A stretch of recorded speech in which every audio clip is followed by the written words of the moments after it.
Assalamualaikum warahmatullahi wabarakatuh. Perkenalkan saya Febi Aradea dengan NIM 2101061139. Di sini saya akan menjelaskan terkait penilaian nyeri. Apa itu nyeri? Nyeri pada dasarnya bersifat subjektif sehingga unsur-unsur biopsikososial yang dikumpulkan selama pengambilan riwayat sangat penting.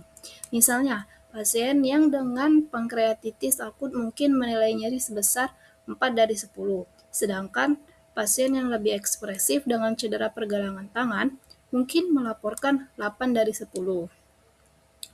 Nyeri merupakan pengalaman manusia yang paling kompleks dan merupakan fenomena yang dipengaruhi oleh interaksi antara emosi, perilaku, kognitif, dan faktor-faktor sensori fisiologi. Menurut International Association for the Study of Pain, nyeri adalah fenomena multifaset yang mencakup perasaan emosional individu selain respon fisik atau mental. Kemudian selanjutnya yaitu klasifikasi nyeri. Yang pertama, berdasarkan skala atau intensitas. Nah, yang pertama itu nyeri ringan, skala 1 sampai 3, kedua itu nyeri sedang, skala 4 sampai 6, dan yang terakhir itu nyeri berat, skala 7 sampai 10. Nyeri ringan masih bisa ditahan seperti gatal, perih, atau kesentrum ringan. Untuk nyeri sedang, yaitu yang mengganggu aktivitas, rasanya seperti kram atau kaku. Kemudian untuk nyeri berat skala 7 sampai 10 sangat intens, membatasi kemampuan fisik dan juga mental. Skala 10 adalah nyeri yang tak tertahankan. Kemudian yang kedua yaitu berdasarkan mekanisme atau patofisiologi. Yang pertama itu nyeri nosiseptif, disebabkan oleh kerusakan jaringan, cedera kulit, otot, organ yang mengaktifkan reseptor nyeri. Kemudian yang kedua itu nyeri neuropatik, disebabkan oleh kerusakan atau disfungsi pada sistem saraf pusat atau perifer. Rasanya seperti terbakar, tertusuk, atau kesentrum, misalnya saraf terjepit atau neuropati diabetes. Kemudian yang terakhir itu nyeri nosiplastik, nyeri yang muncul akibat perubahan fungsi nosiseptor tanpa kerusakan jaringan yang jelas atau lesi sistem somatosensorik. Kemudian berdasarkan durasi terbagi menjadi 3, yaitu nyeri akut, terjadi secara tiba-tiba akibat cedera, inflamasi, atau prosedur bedah, berlangsung kurang dari 3 bulan. Sedangkan untuk nyeri kronis itu nyeri yang berlangsung lama, biasanya lebih dari 3 hingga 6 bulan dan bisa terus berlanjut setelah cedera awal tadi sembuh. Kemudian nyeri subakut yaitu nyeri yang hanya berlangsung sekitar 6 sampai 12 minggu. Kemudian berdasarkan lokasi anatomis. Yang pertama itu nyeri kepala, kedua itu ada nyeri muskuloskeletal, kemudian ada nyeri visceral dan nyeri neuropatik. Selanjutnya yaitu penilaian nyeri. Nyeri harus diperiksa dalam suatu faktor psikologis, serta lingkungan. Penilaian nyeri meliputi yang pertama anamnesis umum, pemeriksaan fisik, dan juga anamnesis spesifik nyeri dan evaluasi ketidakmampuan yang ditimbulkan nyeri, seperti lokasi nyeri, keadaan yang berhubungan dengan timbulnya nyeri, karakter nyeri, intensitas, gejala yang menyertai efek nyeri terhadap aktivitas, serta tata laksana yang sudah didapat, riwayat penyakit yang relevan dengan rasa nyeri, dan faktor lain yang akan mempengaruhi tata laksana pasien. Yang pertama yaitu pengkajian nyeri numeric rating scale.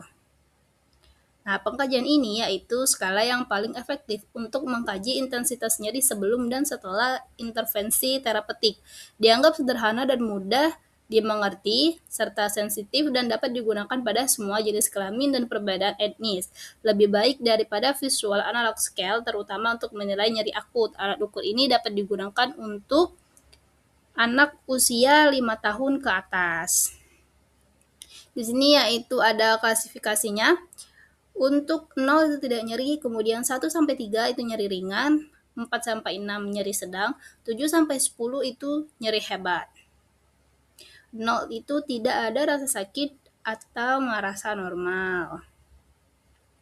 Nah, untuk skala 1 yaitu nyeri yang hampir tak terasa atau sangat ringan, seperti gigitan nyamuk. Sebagian besar waktu klien tidak pernah berpikir tentang rasa sakit. Kemudian untuk yang kedua itu tidak menyenangkan. Nyeri ringan seperti cubitan ringan pada kulit. Dan yang ketiga itu nyeri yang bisa ditoleransi. Nyeri sangat terasa seperti pukulan ke hidung menyebabkan hidung berdarah atau suntikan oleh dokter. Nah, kemudian untuk 4 itu menyedihkan. Kuat, nyeri yang dalam seperti sakit gigi atau rasa sakit dari sengatan lebah. Untuk yang kelima itu sangat menyedihkan. Kuat, dalam, nyeri yang menusuk seperti pergelangan kaki terkilir. Untuk yang keenam itu dia cukup intens. Kuat, dalam, nyeri yang menusuk begitu kuat sehingga tampaknya sebagian memengaruhi sebagian indera pasien. Kemudian untuk yang ketujuh itu sangat intens, sama seperti 6, kecuali bahwa rasa sakit benar-benar mendominasi indera pasien menyebabkan tidak dapat berkomunikasi dengan baik dan tak mampu melakukan perawatan diri. Untuk yang ke-8 itu benar-benar mengerikan, nyeri begitu kuat sehingga pasien tidak lagi dapat berpikir jernih dan sering mengalami perubahan kepribadian yang parah jika sakit datang dan berlangsung lama.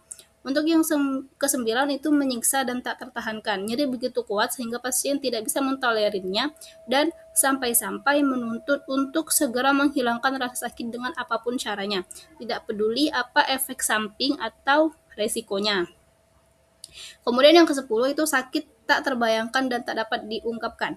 Nyeri begitu kuat tak sadarkan diri, kebanyakan orang tidak pernah mengalami skala rasa sakit ini, karena sudah keburu pingsan seperti mengalami kecelakaan parah, tangan hancur dan kesadaran akan hilang sebagai akibat dari rasa sakit yang luar biasa tadi. Oke, kita ke selanjutnya yaitu pengkajian nyeri visual analog scale atau VAS. Visual analog scale adalah skala kontinu yang terdiri dari garis horizontal atau vertikal, biasanya 10 cm panjangnya, ditandai oleh 2 deskriptor verbal, satu untuk setiap gejala ekstrim. Di sini dengan cara pasien diminta untuk melaporkan intensitas nyeri saat ini atau intensitas nyeri dalam 24 jam terakhir. Nyeri VAS diisi oleh pasien sendiri. Pasien diminta untuk menempatkan garis tegak lurus terhadap garis VAS pada titik yang mewakili intensitas nyeri mereka. Untuk jarak ukur pada garis 10 cm antara titik tidak nyeri dan tanda yang diberikan oleh pasien menggunakan penggaris. Memberikan kisaran skor dari 0 sampai 100 mm. Nah, untuk 0 sampai 4 mm itu tanpa rasa sakit, untuk 5 sampai 44 mm itu sakit ringan, kemudian untuk 45 sampai 74 mm itu nyeri sedang, dan 75 sampai 100 itu dia nyeri berat.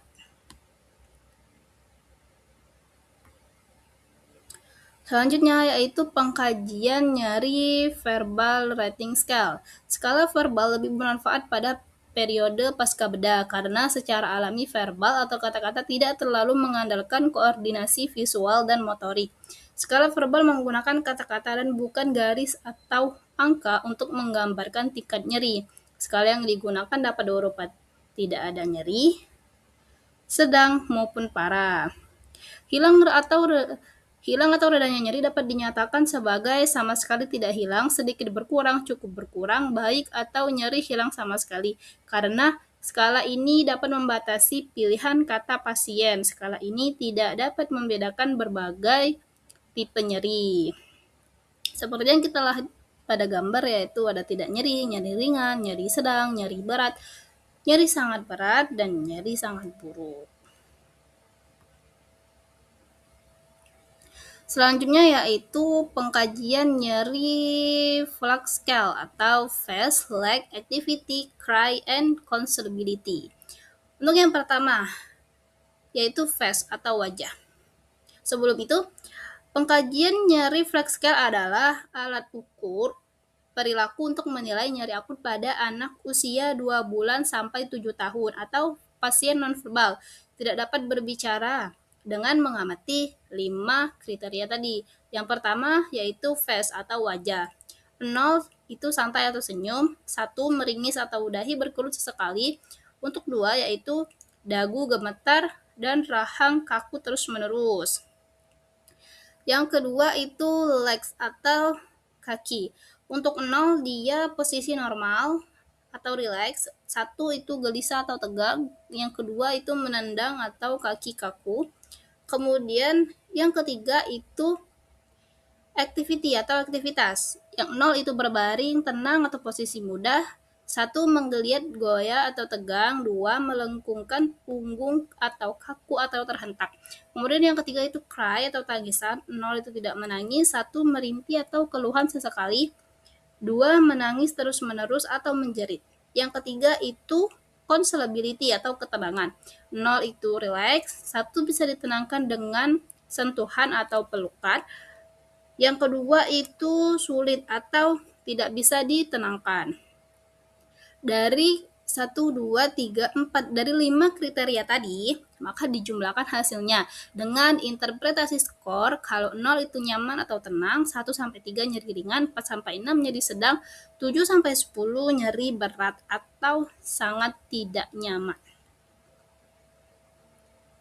Oke, yang terakhir yaitu kesimpulan. Kesimpulan dari beberapa penjelasan yang telah saya sampaikan, yaitu nyeri merupakan bentuk ketidaknyamanan yang dapat dialami oleh setiap orang.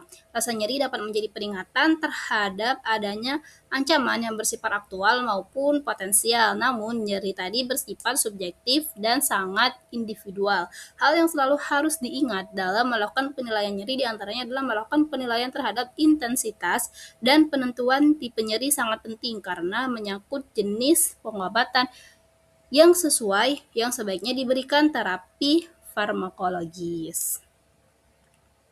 Oke, sekian dari saya. Lebih dan kurang saya ucapkan mohon maaf yang sebesar-besarnya. Terima kasih atas perhatiannya. Wassalamualaikum warahmatullahi wabarakatuh.